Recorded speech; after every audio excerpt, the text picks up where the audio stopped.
Welcome to the small kitchen of the glory. If you haven't yet, make sure to drop a subscription or a like, a thumbs up, whatever you so wish. We're going to be making some peach cobbler today. It's coming up on Thanksgiving, and I was thinking, what is something simple someone could make, bring to Thanksgiving, even if you don't feel comfortable cooking? So I found the absolute simplest peach cobbler recipe I could find, and we're going to make it today. It's really quick, really simple. Milk, 2 cups of milk. My milk is frozen because apparently my fridge is too cold, so we got frozen milk. 2 cups of flour, 2 cups of sugar, 2 sticks of butter. This isn't healthy. Have I mentioned that? Not healthy. And we're going to have a half a teaspoon of cinnamon, a 29 to 30 ounce can of peaches. You're going to use all the juice too. And then we have 4 teaspoons of baking powder. I'm making a double recipe. Cut everything in half if you want to make a small one, but bigger is better. That's what they tell me. Really simple. We're going to get into it. First things first, I have my oven preheating to 350. I'm going to take these 2 sticks of butter.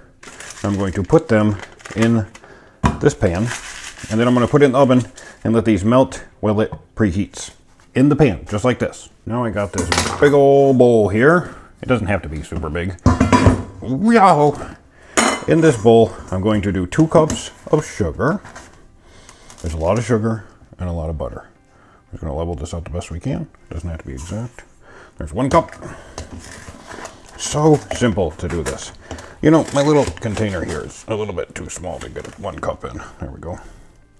Good enough. 2 cup. Let me get this. Oh, we got sugar on the counter. We're making a mess, as we do. I lost the lid. The lid has been lost. Ah, shuckleberries. There it is. We don't need this butter plate. We don't need this sugar anymore. Okay. Now we need to put in here. Oh, I tried to throw that. It just came right back down. 2 cups of flour. Not dense. Just scrape it a little bit with your finger. Throw it in there. There's 1. We got 1 more cup of flour. Now, normally there'd be salt in here, but I'm using salted butter, and I don't want it to come out too salty. So we're not going to add salt. If you're using unsalted butter, feel free to toss in some salt. Flour's done. We're going to do 4 teaspoons of baking powder. Have I mentioned how simple this is? It's really refreshing just to cook something so simple and easy. Again, you don't have to be perfect exact with this. It's a dang cobbler. 3. Let's get that 4th one in there. Beautiful. 4 teaspoons of baking powder. You know, pro tip, watch where you put your lid. Otherwise you'll lose it. Like me. I put it on upside down, and then right side up, and then upside down. We got it. Next, we're going to do a half a teaspoon of cinnamon, just for a little bit of pizzazz. A little pizzazz. I'm going to really tilt that and check it. That's pretty good. Once put this in my hand and then sprinkle it in there so it's already broken up. Beautiful. Now I'm just going to give all this a quick little whisker doodle. I know I'm not using my hand like a man. There's a little bit too much volume here to get a proper whisk going with my hand. And then after we get all this mixed up, we're going to dump in 2 cups of milk. Concentrated milk, because the water in mine is frozen. I don't think that'll hurt it. It should be okay. Then we're going to get the electric mixer out, and we're going to beat this into a submission. I'm going to check on the butter melting process before I dump the milk in, just to make sure. That smells good already. Just make sure it's all going to be beautiful. I don't want to overcook the butter in the oven, so I want to make sure I take that out before it gets too carried away. That's good enough. Just wanted to give it a little whisk. That. Oh no, we do need that. Shuckleberries. Right back out. That didn't happen. You saw nothing. I'm going to pour my milk into this measuring cup and then into this bowl. So I can just dump it all in at once. Measuring liquids is a real problem for me. Might be a little bit extra. Now, we're done with that. And the milk. I just want to get this out of here and let it thaw out in peace. Just putting a little sprinkle of vanilla in there. Fake vegan kosher vanilla. That's the good stuff right there. Let's have a peek at this. It smells like butter. It's all good and melted. All right, we're gonna get our wet ingredients right here, mixed in beautifully. I'm gonna set this just like so. This mixer has a thing that allows you to, you know, put it there. It doesn't really work. That's cool. Well, you know, sometimes it's just the thought that matters. Now we're just gonna dump this wet into this dry, like so. We're gonna mix it together. Isn't there a slower speed? That's pretty aggressive. That's pretty aggressive, sir. Nope, that's gross. Stop it. All right, we're gonna mix it with the mixer. Last time I did this in the stand mixer, and I wasn't really happy with it. So I'm using an electric mixer and mixing it by hand until the dry bits are wet and not going to weaponize. All right, I think we're good now. Let's go, baby. We want to mix it up really good. Tastes like flour and sugar. A little bit cinnamon. I'm on board. We're gonna get these beaters knocked off. Bye-bye. Get this out of here. Oven mitts for the burning hot pan. All right, so we got our butter pan. Beautiful butter pan right there. Look at that, all that butter. That's gonna be delicious. Now we got our batter, and all we're gonna do now is just dump the batter. I'm trying to turn it. All right, we're gonna dump the batter into the pan as evenly as we can get it. And we're just gonna scrape the rest of this out. You do not mix this. You just dump her in here. There's something about Cobbler, it doesn't like being mixed. Just put that batter right in there. Boom. Boom, boom, bam. Look at that. We're gonna use this to gently spread this out into a floating mess of deliciousness. We're gonna turn this and burn ourselves. Yahoo! Now I'm going to open these here peaches and transfer them into a bowl.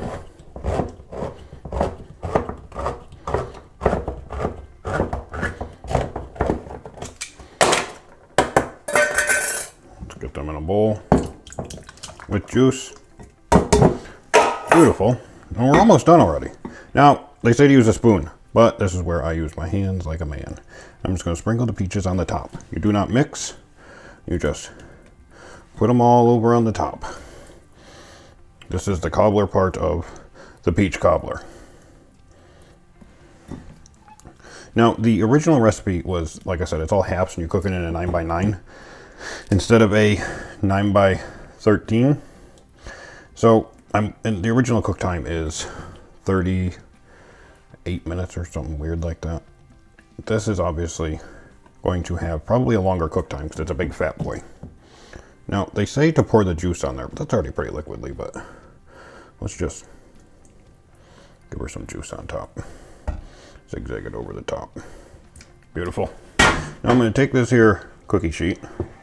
I'm going to put my cobbler on the cookie sheet, just in case it boils over. As you notice, it's pretty high up there. Yeah, this is probably going to have to cook for like an hour.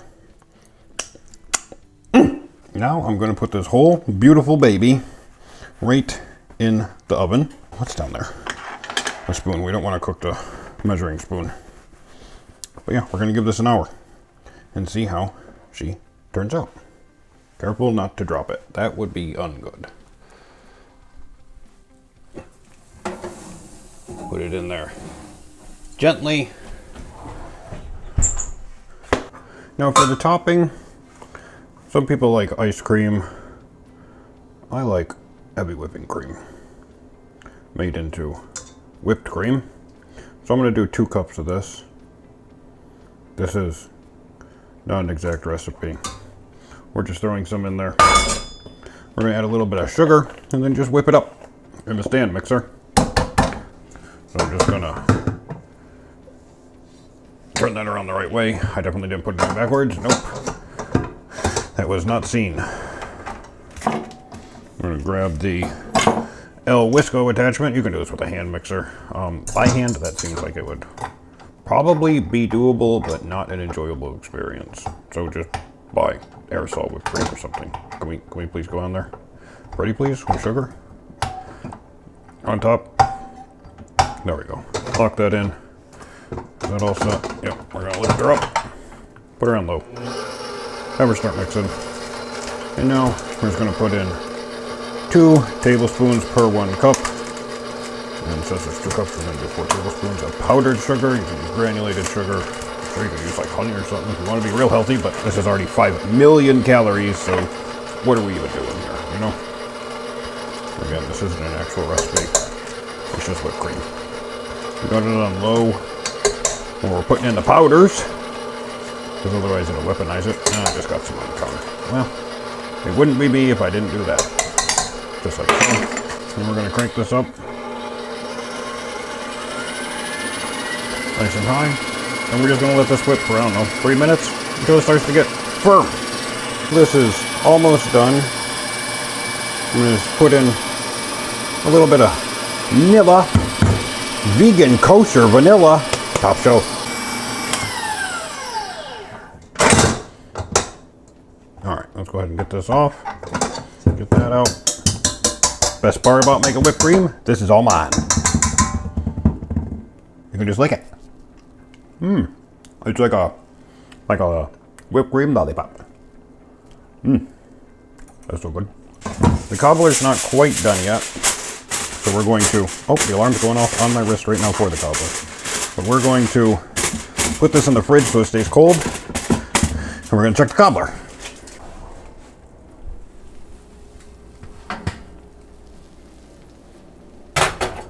All right, let's do a quick temp check. This puffed up aggressively, but it's pretty much right where it needs to be.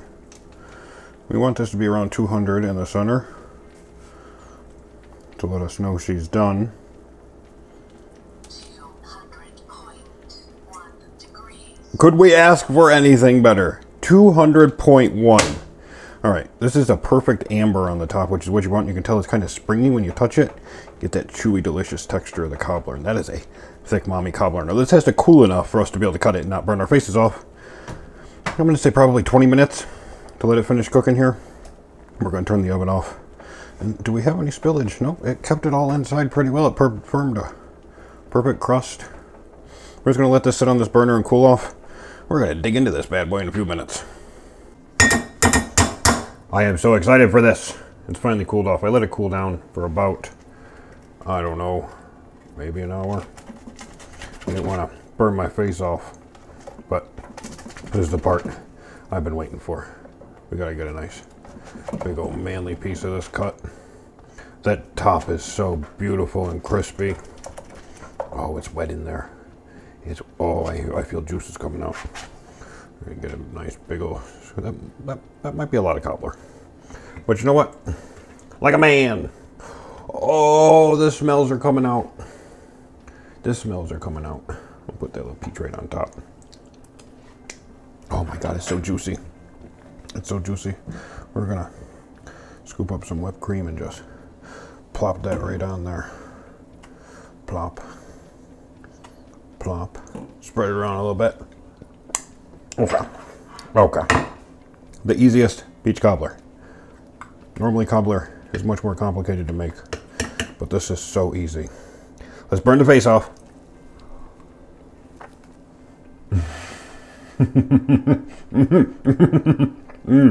I'm telling you what. If you guys want to make something super simple to bring Thanksgiving that is going to impress people, with your lack of cooking all of a sudden turning into genius. This is it. Don't forget to drop a thumbs up. This is so good. This is so good. Subscribe if you want to join me on my cooking adventures more in the future. We might have another Thanksgiving type video next. We'll see. I'm so excited I missed my bowl. That is so good. Oh man, you're all beautiful. Make some peach cobbler. Surprise some people. Let them know that you have the cooking powers of the peach cobbler and whipped cream. You don't even need whipped cream. You can just buy vanilla ice cream. It's even easier. Holy hell. All right. That's all.